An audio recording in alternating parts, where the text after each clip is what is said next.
So what this says here is that we're basically solving a multi-step inequality like we would solve a one-step inequality. And that's just to kind of follow the same rules as you would for solving equations generally, with the big idea that with inequalities, if you multiply or divide both sides by a negative, you've got to switch the direction of the inequality. And then there's a two-part proof, not just a single proof. But what does it look like? Here, what are the solutions to this? This is what we do. We write the original inequality unchanged, and then we say, okay, the first thing we want to do, we're undoing order of operations in reverse. So we want to undo this plus 9 with a minus 9.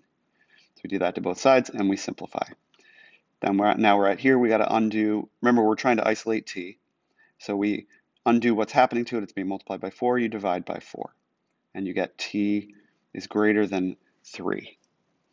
Now, how do you check your solution for this?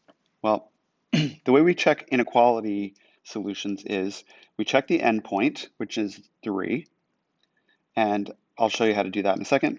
And then you choose a value that's greater than 3, since t is greater than 3, and check that the inequality symbol is pointed in the right direction. So here we go. You substitute in, first of all, you write it as an equation, just 9 plus 4t is equal to 21. Because what you're doing is you're just checking to see that 3 is the right endpoint.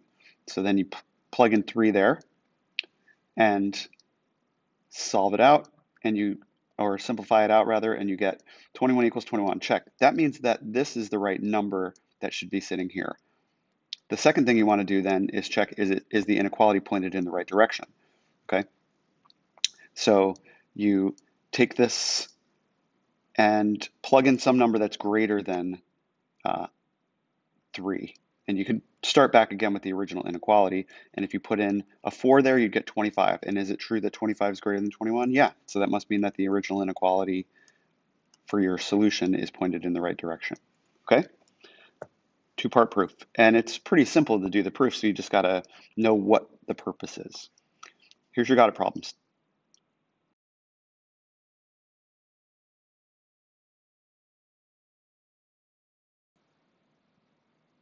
Okay, so there are certain formulas out there, like perimeter formula, that we can then use and kind of adapt it into an inequality situation, which we're going to use and do in the next word problem with a garden. You'll see this in just a second. So here you've got this community garden. As you can see in the diagram, it is 12 feet long.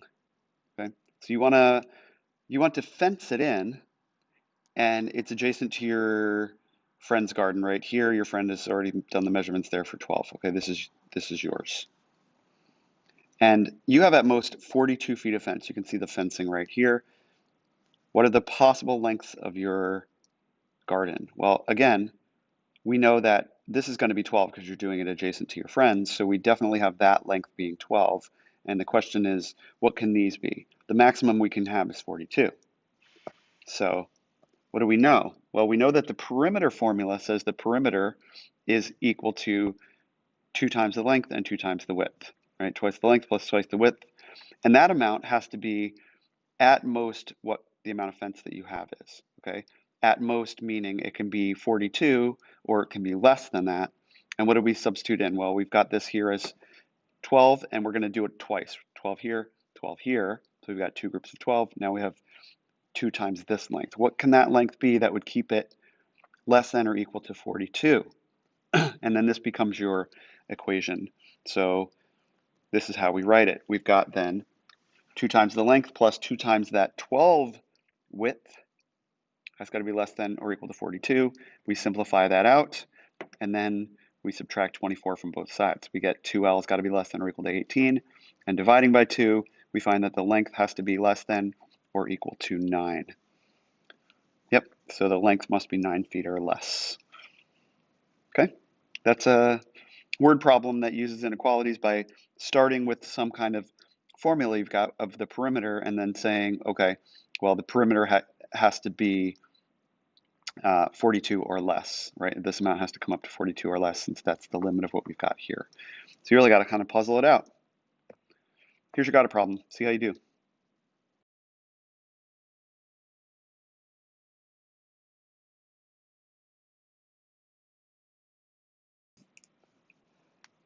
By the way, you will notice here that it says any width greater than 0 and less than or equal to 6. That applies up here too, right? The garden must be 9 feet or less, but you can't go below 0 because lengths have to be non-negative. So just keep that in mind. Okay, so sometimes you might need to use the distributive property. We'll just kind of add one extra step here, but what's the solution to this inequality? And there's some possible multiple choice solutions here. So let's take a look at how you do this. We're going to write the original inequality unchanged, and then using the distributive property, we simplify to this. 3t plus 3 minus 4t is greater than or equal to negative 5. And combining like terms, the t terms are like terms. There's 3 minus 4. 3 minus 4 is negative 1.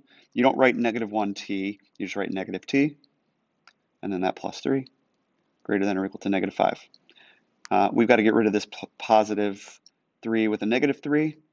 And we get negative t is greater than or equal to negative 8. And notice this, we have a coefficient that's negative. So here, right at the moment that we divide by a negative number, the inequality flips directions. If you forget that, then you're going to get these problems wrong every time because it won't work if you don't flip it. So keep it in mind, okay? So negative t divided by negative 1 is t. Negative 8 divided by negative 1 is 8, and the inequality has switched here. So t is less than or equal to 8. And which is a solution? Well, it could be 8, or it could be less. The only number that is 8 or less is 8 itself, so the correct answer is A. And remember, there is an infinite number of solutions, but only one of these actually works and makes this true. Okay, so here's your got it problem. See how you do.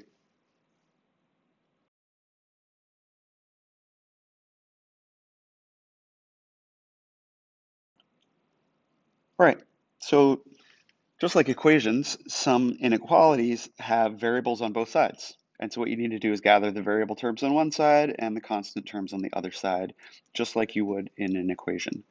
And let's do one. There's actually a cool thing that you should note here that will make life easier for you. Let's check out what that is.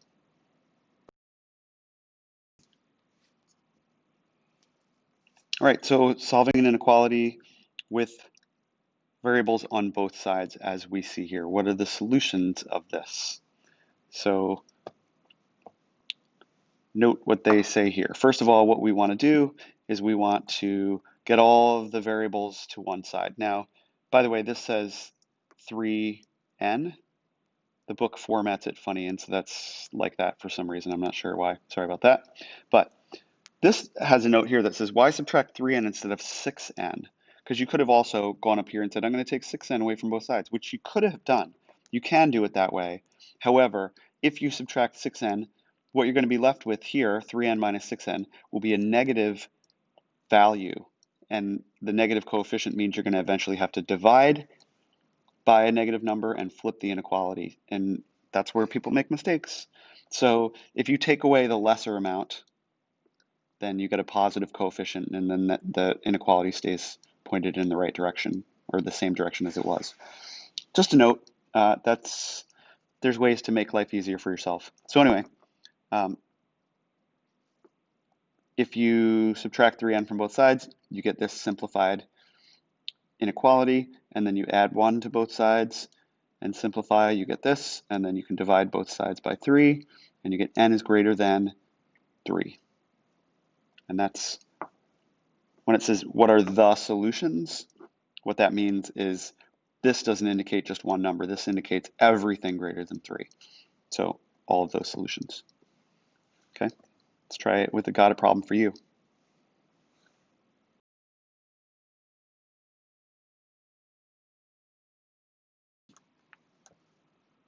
So just like equations, you can have inequalities where anything plugged in for the variable makes it true, always true. And anything plugged in for the variable makes it false, never true, right? No solution, or the solution is all real numbers, just like equations were. And starts with the same idea where you have the same amount of the variable on both sides. And let's take a look at a couple of problems so that you can see what this looks like, but it's just a variation on the same thing with equations. And if you didn't understand it for equations, you've got some work to do about conceptually understanding it, because you can try and follow the rules, but if you don't know why the rules are the way they are, then you're going to make mistakes. But if you do understand why the rules are the way they are, why the steps that you take are the way they are, then you'll always get it right because you understand what the purpose is of what you're doing.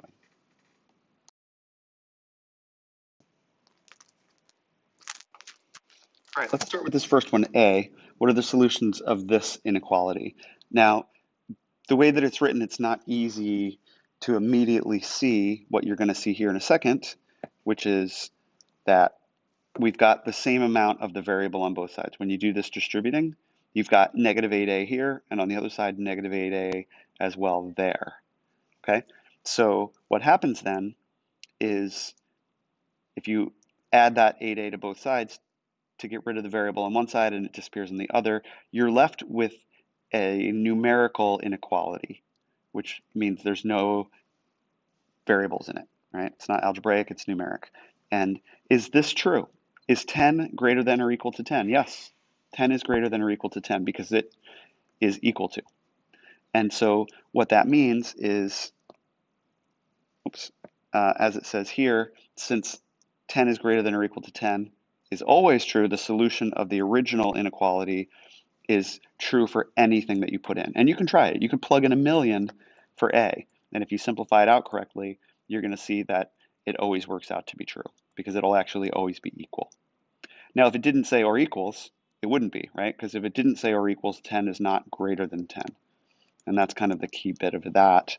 You always got to just check this right here, okay? So let's do the second one, and maybe this will help you. We're looking at this now.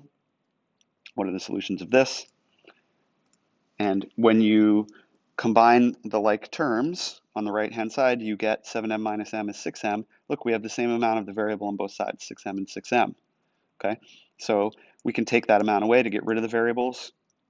And what you're left with is a statement, negative 5 is greater than 7. That is never true. And so therefore, the original inequality will never be true for any value of m. There's no solution for it. This is really critical. This is a great example of something that if you try and do all the work, but you don't bother to ask the questions to really get what's going on, then you're making life so much harder for yourself than just spending a little time to get what's going on. So ask questions. Anyway, here's the got it problems for you.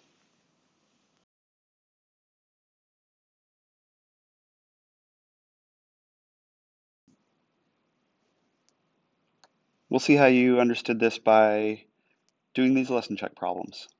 Try them.